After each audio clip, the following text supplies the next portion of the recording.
Good morning everyone. आज के इस क्लास में हम लोग देखेंगे कि एंटीबॉडीज़ क्या होते हैं। पिछले क्लास में हम लोग पढ़े थे कि एंटीजन क्या होता है ना। अगले दो क्लास में हम लोग पढ़ेंगे स्ट्रक्चर ऑफ एंटीबॉडीज़ और उसके नेक्स्ट क्लास में हम लोग देखेंगे what are the main differences between antigen and antibodies. आज के इस क्लास में हम लोग पढ़ेंगे एंटीबॉडीज़ के बारे में। तो सबसे पहले हम लोग आज देखेंगे एंटीबॉडी किसे कहते हैं।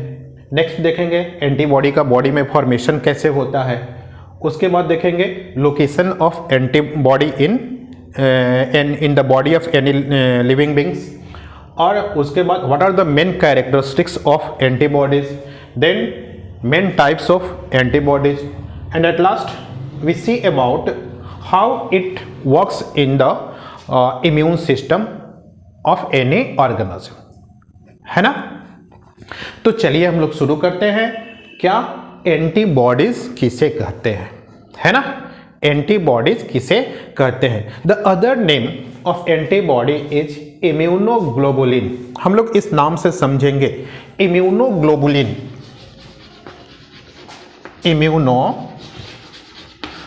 ग्लोबुलिन, है ना। ये नाम जो है दो पार्ट से बना हुआ है। एक है इम्यूनो मीन्स हो गया क्या, इम्यून सिस्टम, है ना, immune system of the body. And globulin क्या है? Globulin is a type of protein, है ना। ग्लोबुलिन क्या है? ग्लोबुलिन इज ए प्रोटीन, है ना। Globulin is a type of globular protein.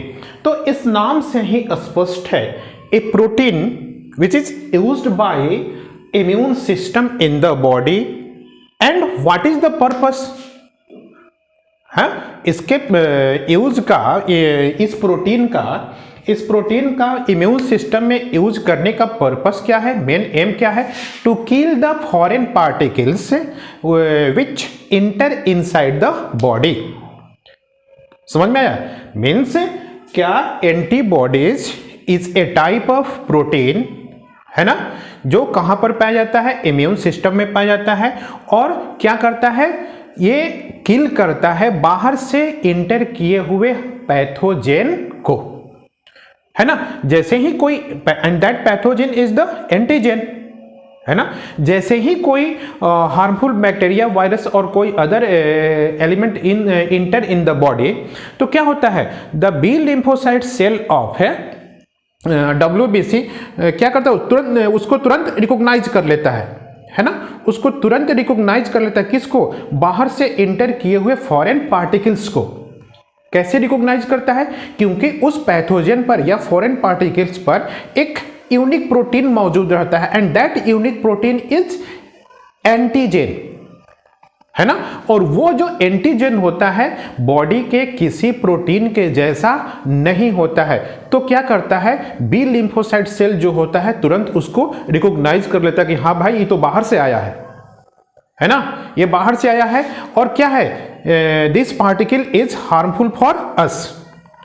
वो तुरंत उसको पहचान लेता है और तब आगे की वो क्या करता है? आगे का प्रोसेस शुरू करता है। क्या करने का? एंटीबॉडीज क्रिएट करने का। तो पहले हम लोग समझ गए क्या कि एंटीबॉडीज क्या होता है। Antibodies is a type of antibody is a proteins substance which is present in the immune system of the body and it is used to kill the foreign particles enter inside the body. Okay, कोई problem इसमें नहीं? तो आगे चलते हैं हम। क्या next formation, कैसे इसका फॉर्मेशन होता है। इसे शॉर्ट में हम लोग इम्यूनोग्लोबुलिन को शॉर्ट में हम लोग IG भी कहते हैं, इम्यूनोग्लोबुलिन, है ना। इसे हम लोग एंटीबॉडीज कह सकते हैं, इम्यूनोग्लोबुलिन कह सकते हैं, या फिर शॉर्ट में IG भी कह सकते हैं। अब हम लोग नेक्स्ट देखते हैं कैसे इसका फॉर्मेशन होता है बॉडी में, इम्यून सिस्टम में कैसे एंटीबॉडीज का फॉर्मेशन होता है। ओके,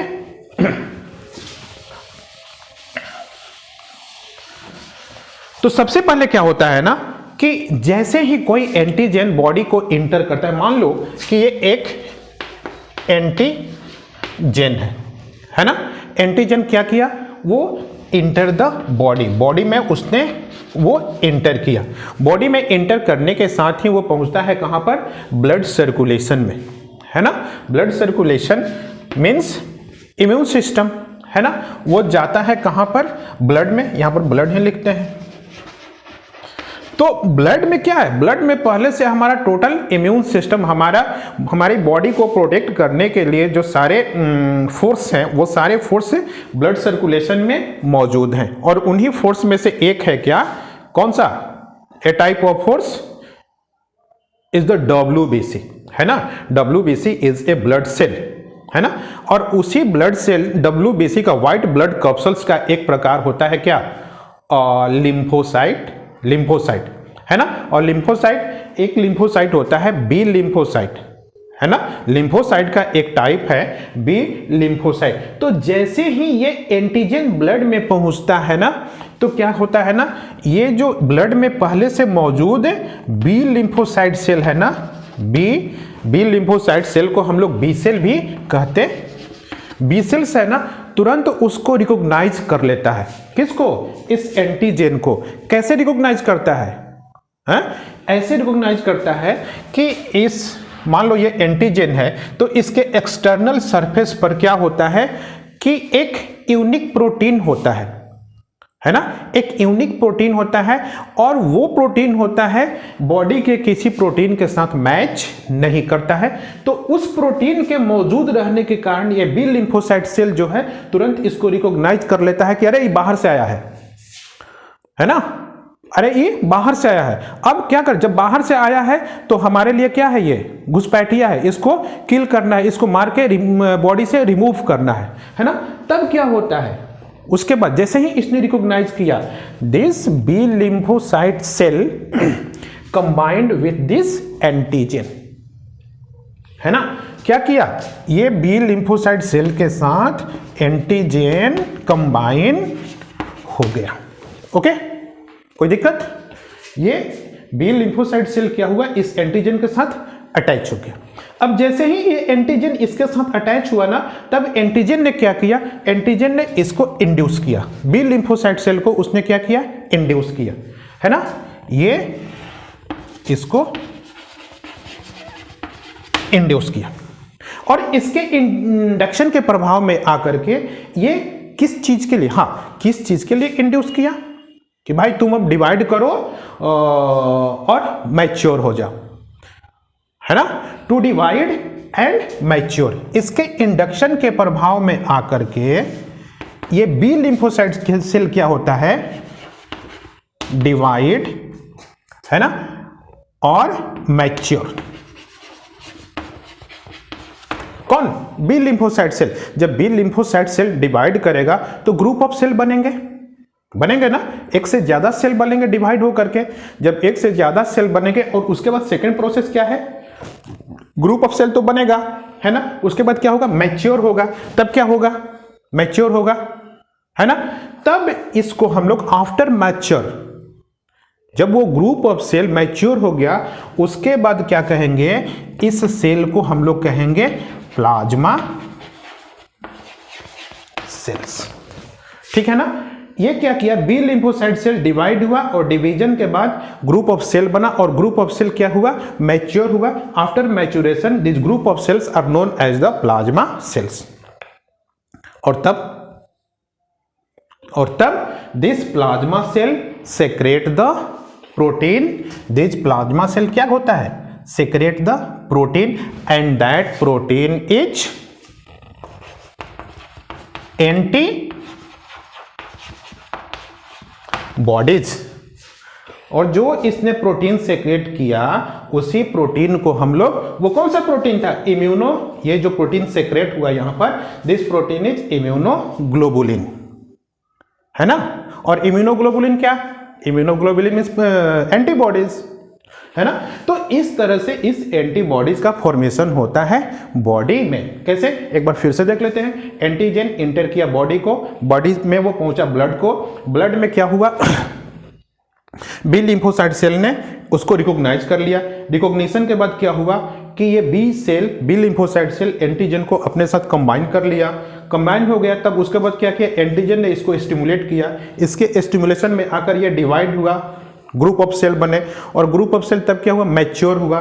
मैच्योर जब हो गए तब इस ग्रुप ऑफ सेल को हम लोग बोले क्या, प्लाज्मा सेल, और इसी प्लाज्मा सेल ने सेक्रेट किया a type of protein, and that protein is, this plasma cell secrete a large number of protein and those proteins are antibodies. Okay, next आगे हम देखते हैं इसका लोकेशन। बॉडी में मेनली ये कहां कहां पर होते हैं, है ना। जो एंटीबॉडीज है उसका लोकेशन कहां कहां पर है। तो मेनली जो एंटीबॉडीज होते हैं वो कहां पर होते हैं, ब्लड में होते हैं, है ना, ब्लड में होते हैं। ब्लड के अलावे कहां पर होते हैं, टिश्यू फ्लूइड में होते हैं। उसके अलावे कहां पर होते हैं, ये होते हैं म्यूकस मेम्ब्रेन। किसके म्यूकस मेम्ब्रेन में, चाहे वो म्यूकस मेम्ब्रेन हो रेस्पिरेटरी ट्रैक्ट, और चाहे हो गैस्ट्रो इंटेस्टिनल ट्रैक्ट, है ना। यहां पर अधिकांशतः ये जो होते हैं एंटीबॉडी जो होते हैं पाए जाते हैं। नेक्स्ट हम लोग देखेंगे इसका characters. What are the main character of a antibody. किसी एंटीबॉडी का मेन कैरेक्टर क्या होता है, समझ में आ रहा है। यदि नहीं समझ में आए तो सारे प्रॉब्लम को मुझको सेंड कर देंगे, उसको हम लोग फिर से क्लियर कर लेंगे। Okay, next, what are the main characters of any antibody. तो जो पहला सबसे मेन कैरेक्टर है, all antibodies, all antibodies are क्या, ऑल एंटीबॉडीज आर प्रोटीन। सभी एंटीबॉडीज क्या होते हैं, प्रोटीन होते हैं, है ना। सभी antibodies, all antibodies are protein. And किस टाइप का प्रोटीन, एक ग्लोबुलर प्रोटीन, ठीक है। तो चाहे वो कहीं भी एंटीबॉडीज बने इम्यून सिस्टम में, वो सभी ऑल एंटीबॉडीज आर क्या होते हैं, प्रोटीन होते हैं। ये तो इसका फर्स्ट कैरेक्टर हो गया।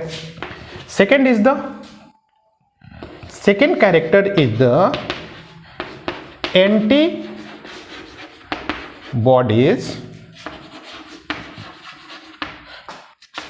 specificity,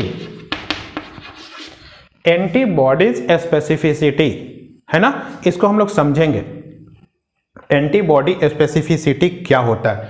मान लो कि बॉडी में एक पैथोजन एंटर किया, मान लेते हैं वो मम्स वायरस है, मम्स वायरस है, ए डिजीज, है ना। मम्स क्या है, ए डिजीज, वायरल डिजीज। अब ये मम्स वायरस बॉडी में जाएगा, दो मान लेते हैं, एक और दूसरा वायरस है मिजिल्स, मिजिल्स वायरस है, ठीक है। जब मम्स वायरस बॉडी में इंटर करेगा तो वो मान लेते हैं एक एंटीबॉडी बनाता है ए, है ना। तो मान लो कि ऐसा कंडीशन है कि मम्स वायरस भी मौजूद है और मिजल्स वायरस भी मौजूद है बॉडी में। तब मम्स वायरस जो एंटीबॉडी बनाएगा, मीन्स कौन सा एंटीबॉडी बना रहा है, ए। तो दिस एंटीबॉडी, ये जो ए है, always combined with the this antigen, मतलब वो एंटीबॉडी उसी एंटीजन से कंबाइंड होगा, रिएक्ट करेगा जिसने उसको स्टिमुलेट किया था, इंड्यूस किया था बनाने के लिए, है ना।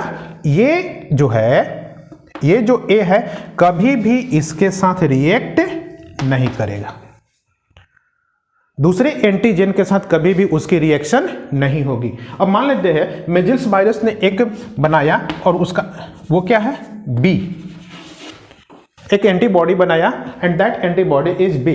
तो this B antibody is always react with this antigen, जिस एंटीजन ने इसको बनाया उसी के साथ ये रिएक्ट करेगा। ये जो बी है इसके साथ कभी इसके रिएक्शन नहीं होगी। तो इसी को कहते हैं हम लोग एंटीबॉडी स्पेसिफिसिटी। मीन्स जिस एंटीजन ने एंटीबॉडी को स्टिमुलेट किया बनाने के लिए, उसी के साथ उसकी रिएक्शन होगी और बाइंडिंग होगी, उसी को वो डिस्ट्रॉय करेगा, किसी दूसरे को कभी नहीं। Okay, next.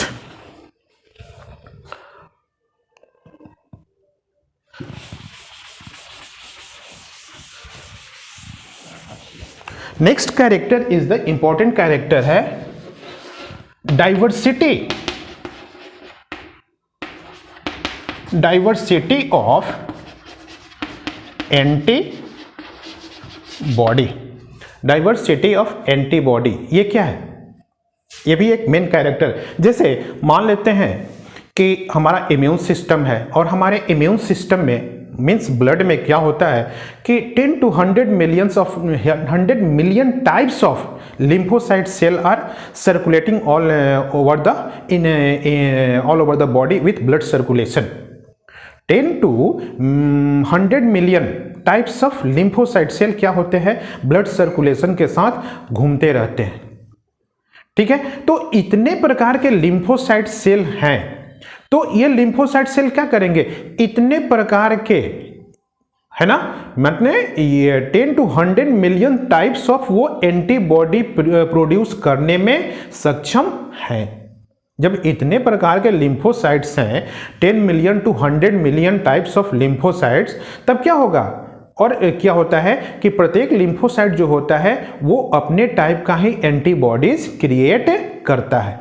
तो वो निश्चिंत है कि मेरे पास इतने प्रकार के अस्त्र शस्त्र हैं, इतने प्रकार के सैनिक हैं, कोई भी बाहर से कोई इंट्रूडर आता है तो मेरा सैनिक क्या होगा? उससे फाइट कर लेगा, है ना। तो डाइवर्सिटी ऑफ एंटीबॉडी, एंटीबॉडी में क्या है? डाइवर्सिटी है। और वो डाइवर्सिटी लाने वाला कौन है? बी लिम्फोसाइट सेल्स है। क्योंकि इतने प्रकार के, है ना, cells, B lymphocyte cell blood में मौजूद है। कोई भी बाहर से एंटीजन इंटर करेगा तो उसको मारने के लिए वो उस स्पेशल टाइप एंटीबॉडी को क्रिएट, प्रोड्यूस कर सकता है। इसी को हम लोग कहते हैं diversity of antibody. Okay, next है कि यदि कोई antibody once begin stop with the removal of last antigen. जैसे किसी एंटीबॉडी का बनना शुरू हो गया ना, तो वो कब तक बनता रहेगा? वो तब तक बनता रहेगा जब तक कि जिस एंटीजन के लिए वो एंटीबॉडी क्रिएट हुआ है, तब तक, जब तक कि सारे एंटीजन उस बॉडी से एलिमिनेट नहीं हो जाते हैं, है ना, तब तक इस एंटीबॉडी का प्रोडक्शन होता रहेगा, है ना। तब तक इस एंटीबॉडी का प्रोडक्शन बॉडी में चलता रहेगा जब तक कि सारे एंटीजन बॉडी से एलिमिनेट नहीं हो जाते हैं। ओके, अब हम लोग देखते हैं, आगे आते हैं, what are the main types of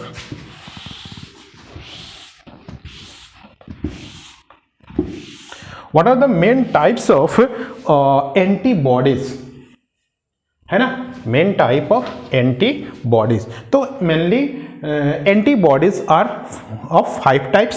first is the IgA, second is the IgD, third is the IgE, fourth is the IgG, and fifth is the IgM, है ना।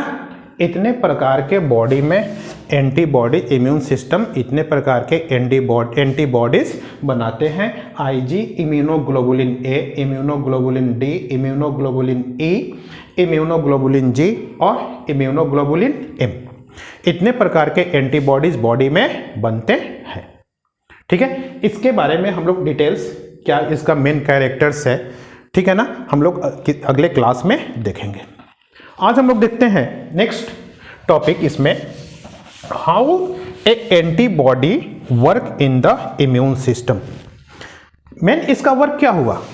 मेन इसका वर्क है to kill the foreign particles, to kill the antigen which enter inside the body, है ना, जो body के अंदर inter किया, प्रवेश किए हैं बाहरी हानिकारक माइक्रो ऑर्गेनिजम्स और पैथोजेन, उसको क्या करना है? किल करना है ना। तो अब हम लोग देखें ये इसको एंटीजेन को किल करने के लिए, पैथोजेन को किल करने के लिए किस किस प्रोसेस के द्वारा ये पैथोजेन को किल करते हैं। तो सबसे पहला मेथड है बाय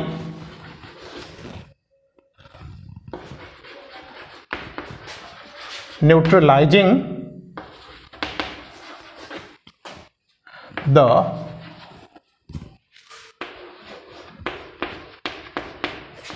effect of toxin, है ना। बाय क्या करते हैं इसमें? By neutralising the effect of toxin. मान लो कोई एंटीजन बॉडी में इंटर करता है, कोई पैथोजन इंटर करता है, तो क्या होता है? वो एक टॉक्सिन, एक विषैला, एक टॉक्सिन सब्सटेंस प्रोड्यूस करता है, और वो टॉक्सिन सब्सटेंस क्या करता है? बॉडी को बैडली अफेक्ट करता है ना। तब क्या करता है? उस कंडीशन में एंटीबॉडी जो होता है उस पैथोजन के साथ अटैच होकर के उसके द्वारा प्रोड्यूस, है ना, जो टॉक्सिन सब्सटेंस प्रोड्यूस होता है ना, उस पैथोजन के साथ फर्स्टली क्या किया? उस पैथोजन के साथ अटैच हुआ और उसका केमिकल कंपोजिशन ही चेंज कर दिया, है ना। जब उसका केमिकल कंपोजिशन चेंज हो गया तो जो टॉक्सिन सब्सटेंस वो प्रोड्यूस करता है, and that toxin substance is harmful for the body. अब क्या हो गया? वो टॉक्सिन सब्सटेंस प्रोड्यूस ही नहीं होगा। यदि प्रोड्यूस भी होता है तो बॉडी के लिए हार्मफुल नहीं होगा। तो उसने फर्स्ट में क्या किया? उसने न्यूट्रलाइज कर दिया टॉक्सिन का इफेक्ट ही, एंटीबॉडी ने क्या किया? न्यूट्रलाइज कर दिया। ओके, समझ में आ रहा है? वो पैथोजन के साथ अटैच हुआ और उसके केमिकल कंपोजिशन को ही चेंज कर दिया, जिससे क्या हुआ? उससे या तो टॉक्सिन सब्सटेंस प्रोड्यूस ही नहीं होंगे, या यदि प्रोड्यूस भी होते हैं तो क्या होते हैं कि वो बॉडी के लिए हार्मफुल नहीं होता है। नेक्स्ट प्रोसेस में क्या करता है?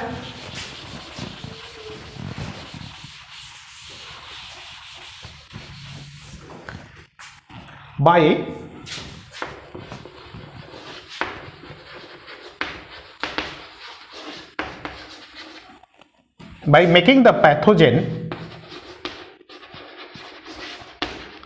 immobile, है ना। वो उसके साथ क्या होता है ना कि एंटीबॉडी पैथोजन के साथ कंबाइन करता है, और कंबाइन करने के बाद क्या करता है? उसके मूवमेंट को ही, है ना, उसके मूवमेंट को ही रोक देता है। मीन्स वो पहले वो क्या था? मोबाइल था, पूरे बॉडी में कहीं भी मूव कर सकता था, लेकिन जैसे ही वो एंटीबॉडी इस पैथोजन के साथ अटैच हुआ, उसको वो क्या करता है? इमोबाइल बना देता है, जिससे क्या होता है? फर्दर उसका जो लोकोमोशन होता है एक जगह से दूसरे जगह तक, माने एक ऑर्गन से दूसरे ऑर्गन तक, दूसरे बॉडी पार्ट्स तक, उसका मोबिलिटी ही रुक जाती है, वहां तक वो पहुंच ही नहीं पाता है, या दूसरे बॉडी ऑर्गन को पेनिट्रेट ही नहीं कर पाता है ना। तो सेकेंड प्रोसेस क्या है? Bye making the pathogen immobile. Pathogen को वो मोबाइल कर देता है, मतलब वो क्या? मूव नहीं कर सकता है, जिससे क्या होता है कि उसका जो ग्रोथ होता है एक ऑर्गन से दूसरे ऑर्गन में, बॉडी पार्ट्स में, वो रुक जाता है ना। तो इस कंडीशन से दूसरे बॉडी ऑर्गन जो होते हैं वो बैडली अफेक्टेड नहीं होते हैं। नेक्स्ट है थर्ड जो है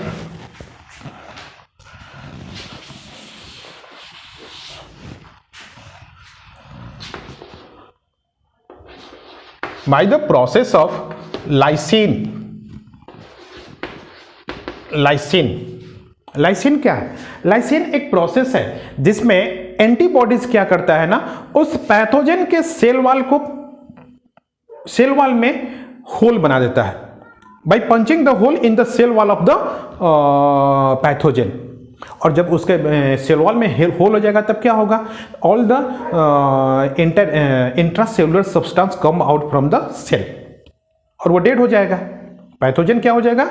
डेड हो जाएगा। क्यों?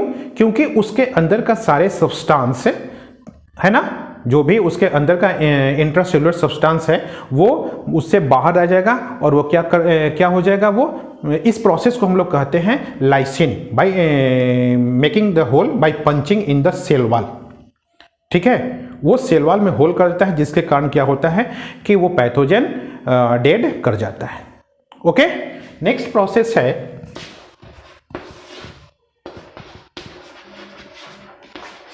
फैगोसाइटोसिस। फैगोसाइटोसिस क्या है, इसको हम लोग बढ़िया समझेंगे। फैगोसाइटोसिस है ना, फैगोसाइटोसिस क्या होता है, एक प्रोसेस है जिसके द्वारा कोई सेल जो होता है, किलर सेल जो होता है, वो क्या करता है, एंटीजन को इनगल्फ कर लेता है ना, एंटीजन को अपने अंदर समेट लेता है और एंजाइम्स के थ्रू उसका ब्रेकडाउन कर डालता है। तो इसमें ये फैगोसाइटोसिस का प्रोसेस कैसे होता है? सबसे पहले हम लोग समझेंगे कि एक इम्यूनोग्लोबुलिन है जिसे हम लोग कहते हैं IgG, है ना। तो जब कोई एंटीजन ब्लड सर्कुलेशन में इंटर करता है तब क्या होता है, ये एंटीबॉडीज इम्यूनोग्लोबुलिन G क्या होता है ना, इसके साथ अटैच हो जाता है, इसको कवर कर लेता है। कौन? This antibodies immunoglobulin G, this antibody attach with that particular antigen, उसके साथ अटैच हो गया। अब जैसे ही अटैच हो गया ना, हो जाएगा, तब क्या करेगा, ये माइक्रोफेज सेल को स्टिमुलेट करेगा टू इनगल्फ दिस एंटीजन। माने माइक्रोफेज सेल तब उसको इनगल्फ करेगा जब this immunoglobulin G attach with this antigen, है ना। माने एक ये दोनों अटैच होकर के एक कंबाइन मटेरियल बन गए, है ना। और तब क्या होगा, इसको मैक्रोफेज,